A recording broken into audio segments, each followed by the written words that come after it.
Welcome everyone to the continuation of restoring this water jerry can.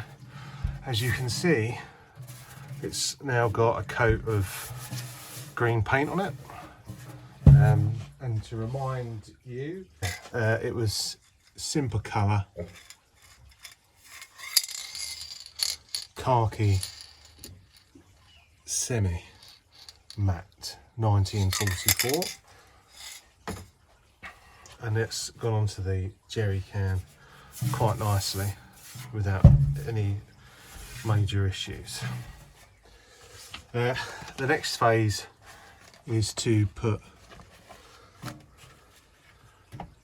a stencil on, and this one is going to be a water stencil obviously, but I have picture as well.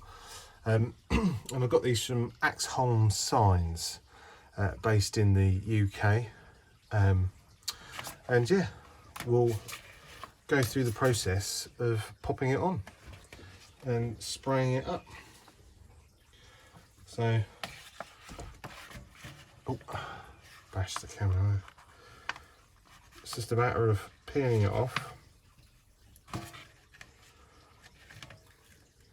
You need to make sure the surface is clean that you're putting this on, which mine is, because it's freshly painted. And then it's a process of offering it up. And I think for me, I'll utilise the seam.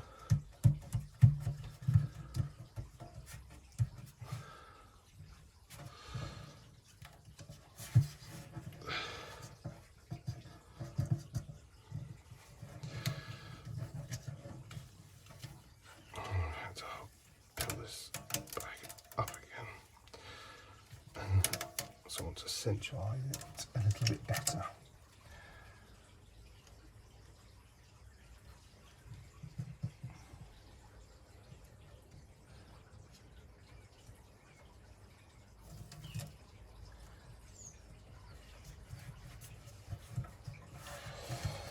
There you go. So that's that on. And then once that's on, excuse my dog being a buffoon as normal.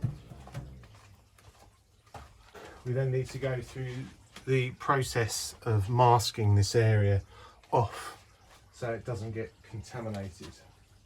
How I'm going to do that is by utilising some paper.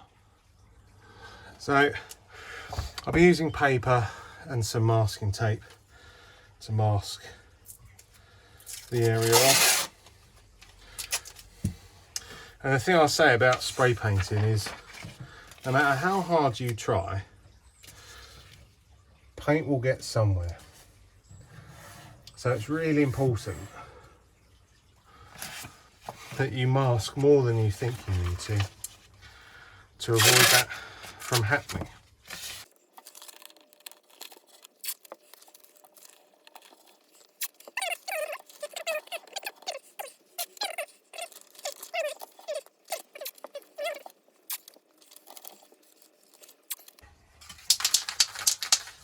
The next thing you want to do is just make sure everything is as firmly down as it can be.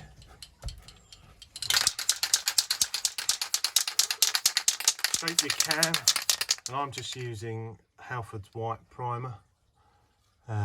It's white, and then I'll go over it with a satin finish, satin lacquer, which will be, once again, Halford satin lacquer. Only because I know the two are compatible with each other. The key here is to do light mist coats.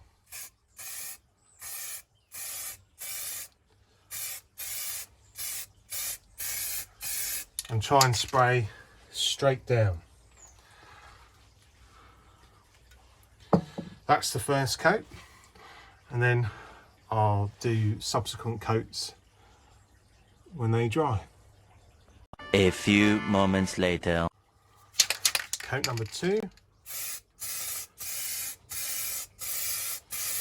And keep in mind, I'm pointing straight down. A few moments later. Coat number 3.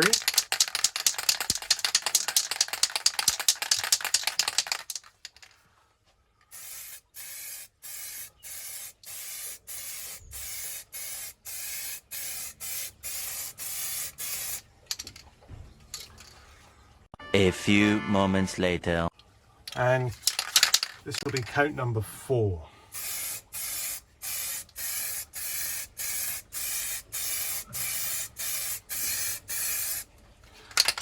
And that'll do.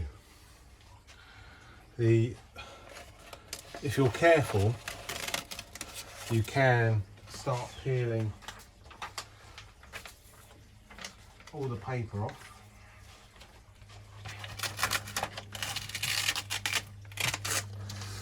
And I say careful because what you don't want to do is you don't want to smudge the drying white paint.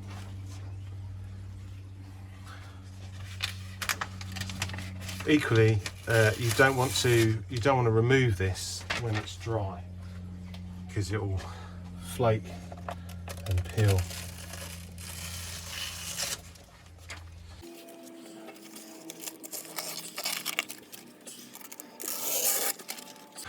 I'm a very impatient person though, for my sins, and I've ruined many a paint job because of my impatience. Then this will peel off, and it does bond really well, and peel it very, very slowly. So what you don't want to do is you don't want to stretch the letters, because this is a reusable sign. And there you go. You can see where it's run over, but how perfect do you want it to be? At the end of the day, a squaddy, a GI, a soldier would just come along, slap on a stencil and spray paint over it very quickly, and not really care how perfectly it was aligned. So keep that in mind. And I've never wanted my Jeep to be showroom condition. I wanted it to look like it was actually in use. But there you go. I'll do the other side and then I'll show you the completed article. So for the purists of you out there that don't want any overspray, you can, utilising an airbrush with the original paint colouring,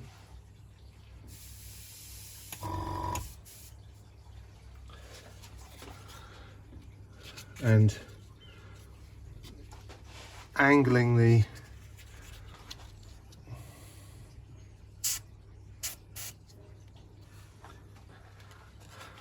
card in the direction,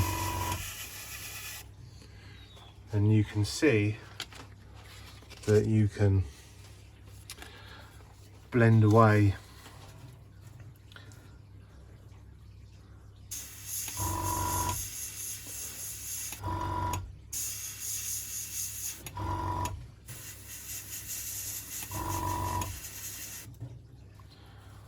to an acceptable standard.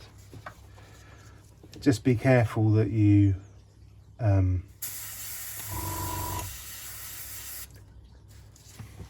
don't spray onto the white, because then you'll have this vicious cycle of painting olive drab and white time and time again.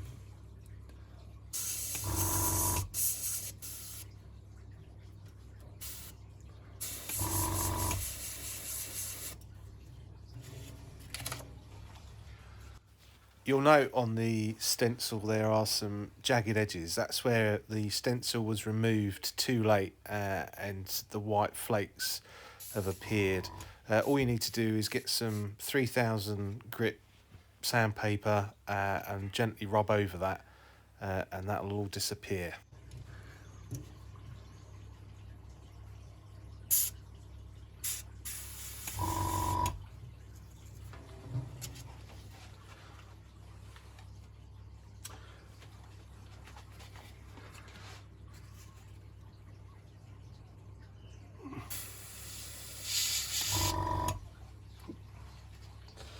So there we go.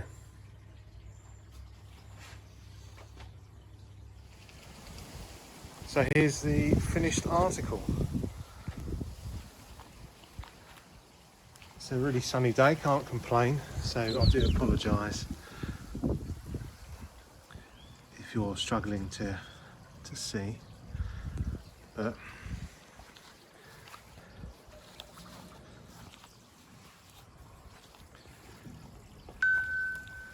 it's all done and dusted. And we'll have pride of place somewhere on my Jeep.